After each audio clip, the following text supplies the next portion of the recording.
তোমাদের সবাইকে আমি বলেছিলাম যে এই বছরে আমি 1 জানুয়ারিতে একটা ভালো কাজ করে শুরু করেছি। দেখো কাজটা নয় কতটা ভালো সেটা নয় তোমরাই ডিসাইড করবে।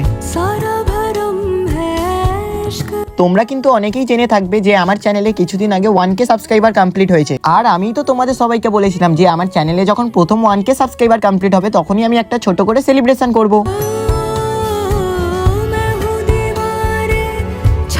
দেখো সেলিব্রেশনটা করতে গেলে কিন্তু প্রায় অনেক রকম ভাবেই করা যেত, কিন্তু আমার অনেক দিনেরই ইচ্ছা ছিল যে আমার নিজের খুশির সাথে অন্যদেরও কিছু খুশি ভাগ করে দেওয়া, আর আজ হয়তো সেটা আমি করতে পেরেছি। আর হ্যাঁ, এখানে যদি আমার কিছু বন্ধু যদি আমাকে সাপোর্ট না করতো তাহলে হয়তো আমি এটা এত তাড়াতাড়ি সম্ভব করতেই পারতাম না। Happy new year. দেখো আজকে তোমাদেরকে আমি একটা বাস্তব কথা বলছি। কিছু মানুষের নকল হাসির জন্য নিজেকে উজাড় করে দেওয়ার পর যখন শেষে গিয়ে সেই মানুষটাই আমাদের সাথে থাকে না, তখন সত্যি খুব খারাপ লাগে। কিন্তু আজ আমি এনাদের মুখের সত্যিকারের হাসি দেখে সত্যি আমি মন থেকে খুব খুশি হয়েছি।